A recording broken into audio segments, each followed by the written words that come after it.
Welcome to the big show. Eat cut, go, all the way!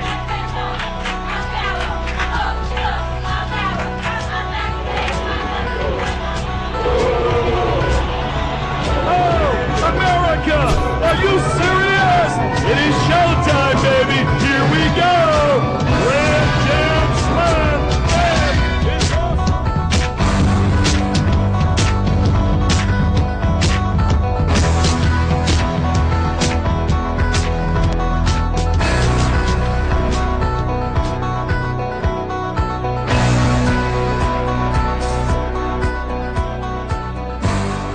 ladies and gentlemen, let's get ready to rumble!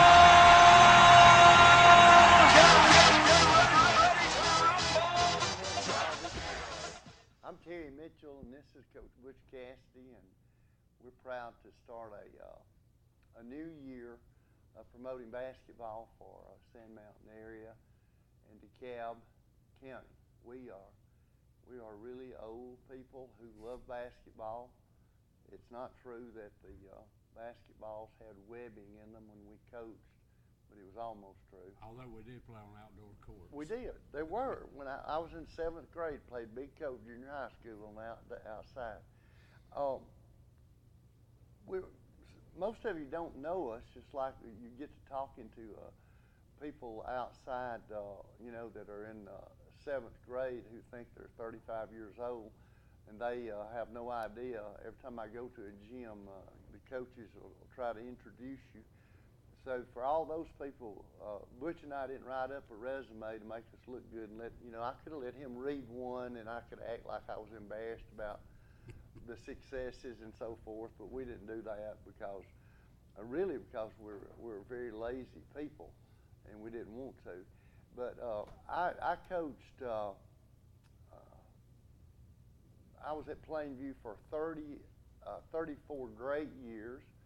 Unfortunately, I was there 38 years, which meant that about 4 years of it was not any good. But I coached basketball, started out at Flat Rock and coached 2 years and won the county in football. And only time 2 years I ever had a football team. So started out there, and then came to Plainview when I was 24 years old. About the same time Coach Cassidy went to Fort Payne. And that's when we really became friends. We was at Henniger, so we've been friends for 45 years, and I don't know how, because we don't agree on anything, from defenses to politics to some religious statements, but we've always remained close friends. And so we were talking about how OCD we used to be about making out practice schedules and getting everything ready, and it comes to this, and we haven't done a thing. We're completely unprepared, but we might try to do better as the year goes along.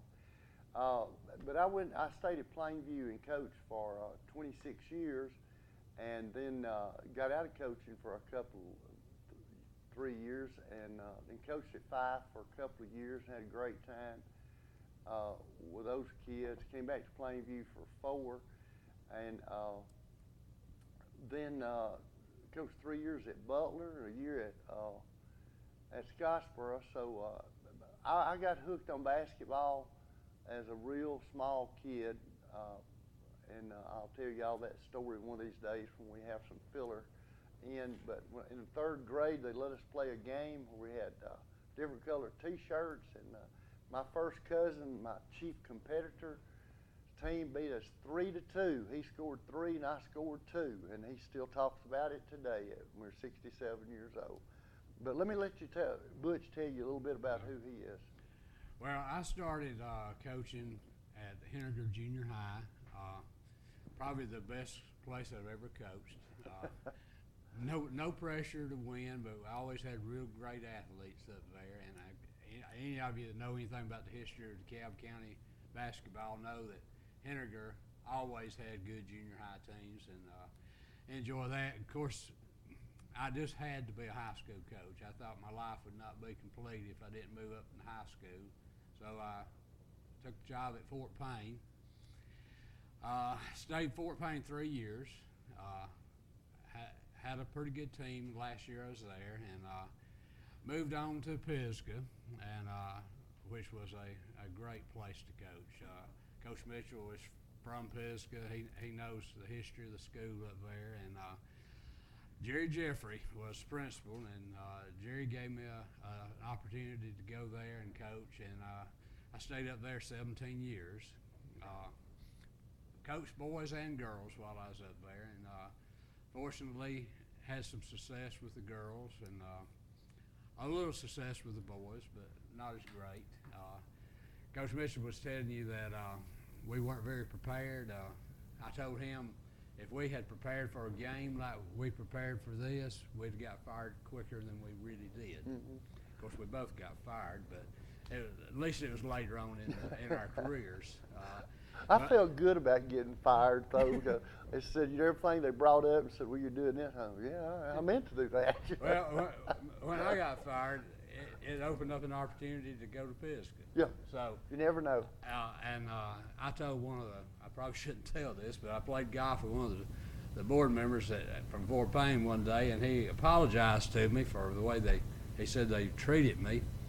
And I told him, I said, it's the greatest thing ever happened to me. And he said, well, how do you figure that? And I said, well, if I had not got fired and got the job at Pisgah, I never would have been able to coach 2 state championship teams. So everything works out for the best most of the time. It seems like the good Lord doesn't answer prayers sometimes, and it's a great thing. Yeah. And I tell them all the time, if the good Lord answered all my prayers, I'd be married to Linda Overstreet, because I was in love with her in the 6th grade. She is red-haired and freckle-faced. Whew, bet she's ugly now. But why we're doing this show is to, and if we're not doing it this way, I want you to call in and ask for Monk Blevins at Mountain Valley News. Yeah, Monk is in charge of producing this show, and directing it. So anything that happens is his fault. We're doing this to promote our kids playing basketball, and throughout the year we're going to try to learn our kids, and that's to push it forward and get it better is the things that we're trying to do, and that's why we are. I told Coach Cassidy before, I'm going to call you Butch, you call me Terry. Okay. You can tell how much we've worked on this. And if you think why he should take his cap off, well, he would if these lights were not blinding him. And also, plus the reflection off the top of his head that would blind Monk. I'm gonna wear a cap of a business in Rainsville every week, and then like if David Henderson gives me a kickback of some sort for wearing this bank cap, I'll wear it again. Or Jamie Jones, or Nick, every which one. So every who pays me most, where I'm gonna get because Monk pays nothing, I can tell you. Now let me tell you a story about the producer. He was, of course, one of my players when I coached junior football, and I liked football, but didn't know a thing about it. But my teams always won because I had great big guys and they'd knock your brains out. And we had this. When Monk was, he was my wing back, and that's back when you ran the I with a wing, and you just pound this ball in and pound it and sucker all the linebackers in, and then you run this wing back around, and it had to have some speed there. Now, it was kind of embarrassing because we'd score about every time we ran it, and Mickey Willingham was a wing back, and Monk was wing back, and Mickey was who made All-State, by the way, 3 times after that. But as in junior high, Mickey was not the fastest kid we had, so every time I'd let him block and block and block, and then we'd run wing back around. I'd put Monk in to do the yardage. And finally, after about 4 or 5 games, Mickey came over to me one day and he said, Coach, he said, I bet you don't know this, but every time we run wing back around, Monk's in the game and I'm not. And I said, well, I swear, Mickey. And so he was fascinated that I had forgotten that, but I didn't want to tell him. Let's start a little of the basketball. I've talked to a few coaches, and you've talked to several. Just let me give you a rundown of our coaches, and we want to talk to them individually. Let me give you my email address, which is rebound, REBOUND, at farmerstail.com. Rebound at farmerstail.com. If you got any ideas, or any of the coaches particularly want to send us some information you'd like for us to get across, please send that, and I'll try to do it. But go ahead, Coach. I talked to several coaches at Jackson County, and if you've ever been around a coach, you know that they give you the coach speak. Mm-hmm. They really don't want to open up and tell you a whole lot because they're afraid. And I explained to them that we're both ex-coaches. We're not going to throw them under the bus. And so they sort of opened up after that. And if the coaches will contact Terry, we can get a lot of publicity for your kids out there. And I think that's what this show is going to be about, is trying to promote each team Absolutely. in DeKalb County. And Yeah. we're not going to try to promote one team over another team, or one coach over another coach. We want to do what's best for basketball. And I've got an announcement to make before we go any further. Okay. Uh, We have a sponsor. We have- We're going to get money. we got Twin City as our sponsor this year. That doesn't mean we're getting paid anything, but Monk makes some money. out Bobby of had this. better. I've got two former players that have been inducted to the Jackson County Hall of Fame, and Boy. I want to recognize them: Robin Gant Shirey and Pam Hicks Campbell. Both of them played for me. Both of them played on state championship teams, and both are very deserving. And actually, I think in the years to come, I'll have some more players off that team. off that team that'll go into the Hall of Fame. So I want to congratulate those two young ladies. I still call them girls. They're a little bit older now, but I still call them girls. They're still my girls, and so I just want to congratulate them for being inducted to the Jackson County Hall of Fame. And I think that's going to be on January 15th. January 15th. We need to remember too that I think there were some folks last year I would have liked to have seen. Butch and I, being such good friends, his mom and dad, on games we were not playing during those years, I would always carry Butch's mom and dad to the game. And his dad started working for San Mountain Electric Co-op when it first started. So he would explain from here to Birmingham every electrical line there was. And he always ended his sentences with, "Don't you know?" And I said, "No, sir, I don't." But one of my favorite stories, he's like, Butch's dad's like the kindest, and his mom, sweetest people that ever lived. And one day, Butch had gotten beaten, and his dad was waiting down at the stage and came out. And of course, you as another coach, when you get beat, you just don't talk to coaches. Leave them alone. And his dad came up to him and said, "Butch, I know how you can start winning these games." And he said, "How, Dad?" And he said, Mr. Claude said, "Tell those boys to start making those free pitches." And I thought, has Butch been telling them not to? But it's not that simple. And what Coach Cassidy was talking about, we're certainly not going to throw a coach under the bus. Let me tell you, one of the things I wanted to talk to today was to talk to parents. I know each one of you. I watched at Plainview the best player that was ever there not get to play very much as a senior. Best player ever there. And it had to be coaching, because it was, my daughter was the best player I ever saw because I loved her. And Al McGuire, the great coach at Marquette, had a player come in and tell Coach McGuire, he said, "Coach said, Allie, who was Coach McGuire's son, plays more than I do, and I'm as good as Allie." And Coach McGuire told him, said, "You're right, you are as good as Allie, and I like you a lot, but I love Allie, he is my son." Now, coaches generally, and I think McGuire was doing that for the humor in it, but coaches are going to play the people they think they can win with then. Now, coaches make mistakes.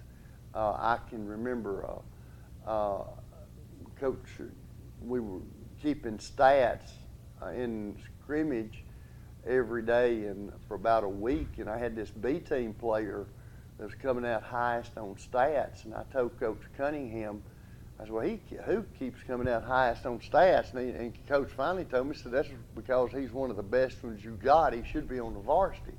And I just didn't see it, but he wound up starting all year. And coaches do make mistakes. But let me tell you something. Let me tell Okay. you, where you look like you make a mistake. I've had these, and you have too, where kids, you put them in a game when the game's determined, and they'll just hit everything. Oh, they yeah, throw up. no pressure. No pressure. No pressure. And then the fans are sitting up there saying, That coach is why is he crazy. not playing that guy? Oh, got a nasty letter from my daddy one time. Up about 30, put his kid in, hit 4 straight. Oh, my goodness. You're just over there thinking, I wish he hadn't made that. But let me tell parents something. It's until you get out of coaching and have a view back into it, you realize the amount of hours that your coach is putting into it. Now, I'm really proud to say that I've seen some of our schools in DeKalb, and I don't really know, I'm not that close to all the Jackson County schools, but in DeKalb, I see that we are starting to get coaches for each team a lot of times with a supervising head coach. It wasn't always like that.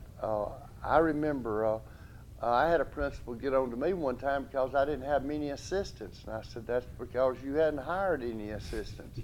And so you have to, if you're going to have some interest in your players, you got to get good people. And I talked to a friend who has children playing, and he was talking about they had a young coach, and I told him, I said, look, I said, this guy is serious.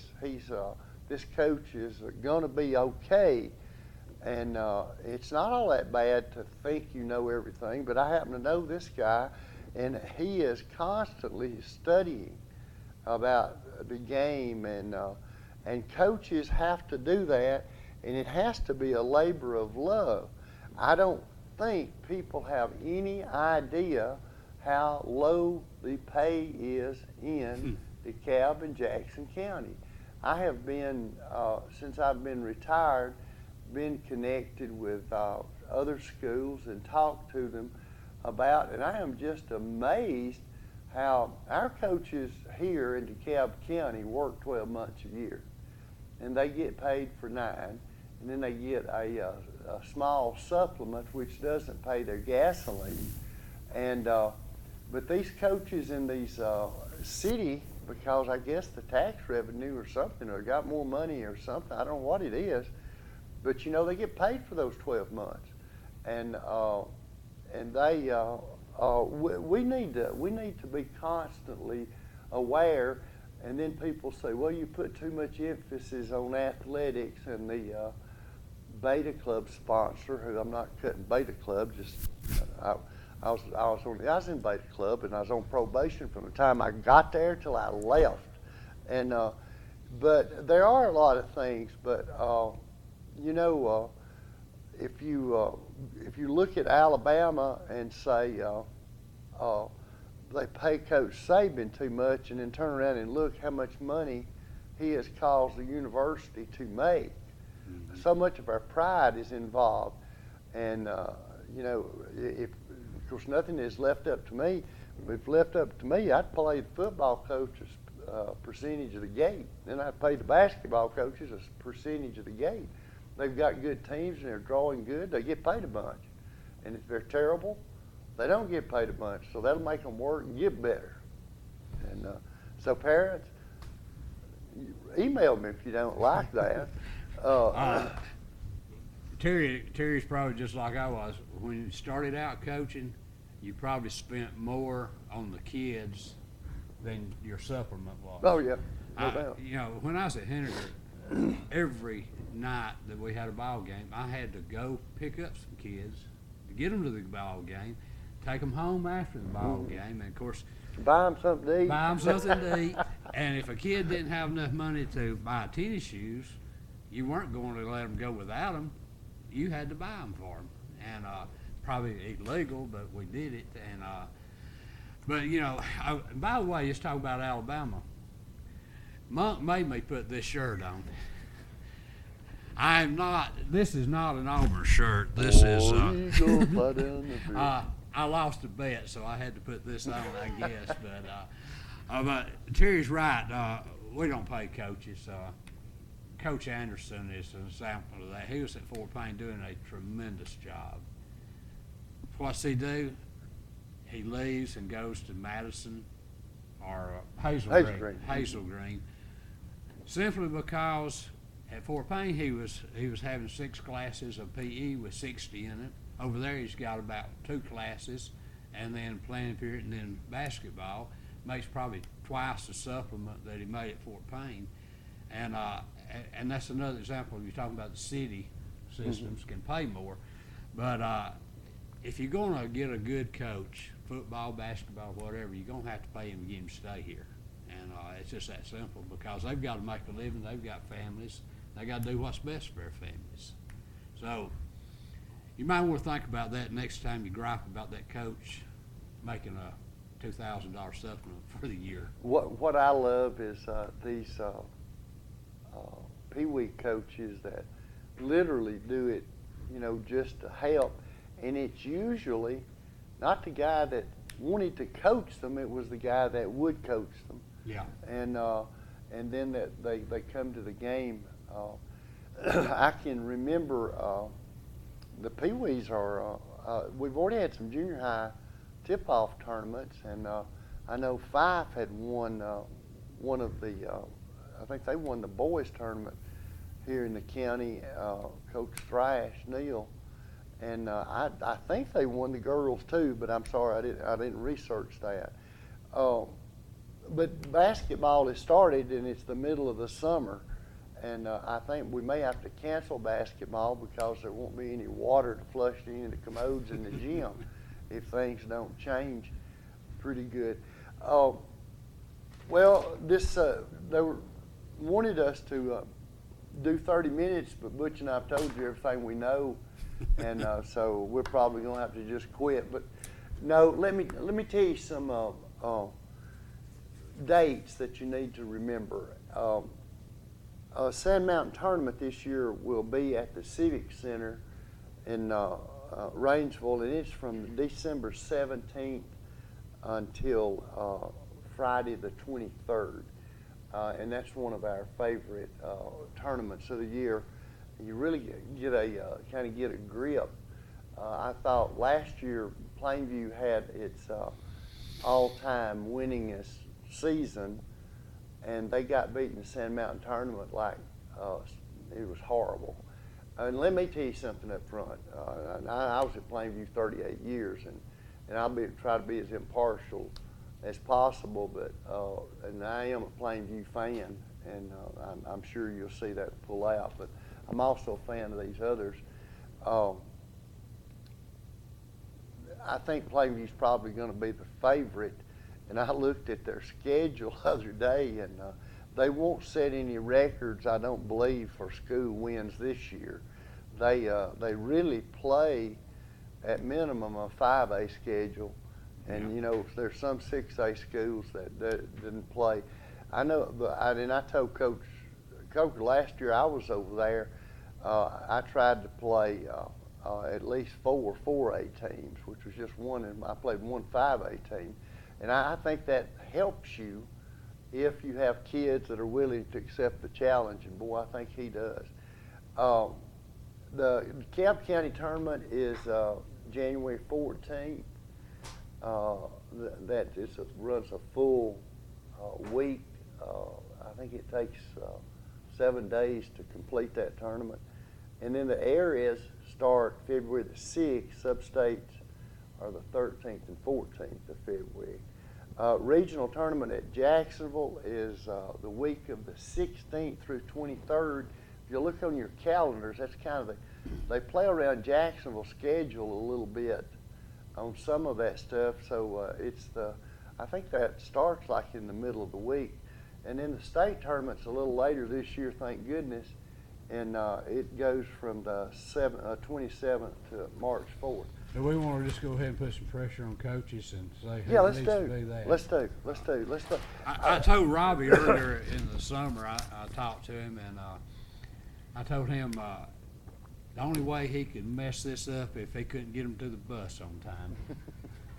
I loved it. Y'all, people always find it fascinating that coaches are friends, but of course, Cale Black, coach at Geraldine, who's been down there a pretty good while now. I forget how old we are, but Cale and I worked together for several years, and thank the world he and his family. Love his girls a lot more than I do him. But Cale, in his spare times, because you don't get paid anything coaching, he wires houses. He's an electrician, and he was working wiring Coach Coker's house this summer, and got a great. I swear, I thought it was. I didn't know what it was, but everybody tells us it was a bobcat that just come wandering out of the woods while those two were in there, and they're hollering at the bobcat, and they get it on video. And I said, last thing I'll be doing is hollering at that thing, trying to make it mad and come over there and claw my eyes out. But it was the fattest one I've ever seen. But Cale, his comment that day about basketball was the only thing that screwed Plainview up was Robbie. So you need a good friend. Of course, Robbie got a lot of his training from Cale, so Cale wound up having to take part of that. But I think Cale graduated a little bit before I went to Crossville, but I watched him play. Oh my goodness! Woo, you talk about somebody who can shoot the ball. Mm-hmm. He beat us one night, falling into the bleachers. It's a wonder I even speak to him. He played on a team that literally had 4 others that couldn't shoot. Now Cale still holds a bunch of records for the 3-point, but the other 4 that couldn't shoot knew not to shoot, and they just let Cale shoot. And he was talking about his high school coach, how much he loved him. I said, Cale, I'd love a coach too if he let me shoot every time I came down the floor. But he was really a really good player, and he's probably a better coach. But looking at the favorites from just talking with coaches, who have you heard? Well, Coach Pruitt, I talked to Coach Pruitt over at section, and of course I talked to North Sand Mountain and Pisgah, and the boys coming out of Jackson County, it's got to be section. I think they were 26-6 last year, and he said he's only had 1 starter back, but he's 6'7". So I mean that's a pretty good place to start. And he has 4 that played a lot. And of course, Coach Pruitt was trying to downplay this a little bit, and I don't blame him about the expectations being too high for him and everything. But Gene Roberts is the principal at section, and Gene played ball for me at Pisgah. Gene, the rebounding machine, yeah, is what we called him in school. I sat down and talked to Gene a little while, and Gene doesn't know all this coach talk stuff. So I said, what's section going to be like? He said, really good. Really good this year. You always love your principal. We'll throw you out there like that. So Coach Pruitt, Gene's put a little expectations on you. And the girls, of course, it's always going in Jackson County, probably come down to Pisgah. But talked to Coach Allison, and he's got 2 starters returning. He said it's going to be a rebuilding year, and I said, no, really a reloading year for Pisgah. But his best player's hurt. Little Hughes. Yeah, how bad is that? They did surgery on her, and she's still wearing a boot. So he doesn't know how it's going to turn out. And Monk's giving me a time to cut it off. So. Well, we will have a lot more to talk about next week, and Coach and I maybe we'll be a little more relaxed and not so nervous. So we appreciate you watching, and if you got any ideas, email me at rebound@farmerstale.com. If you got any complaints, call Terry.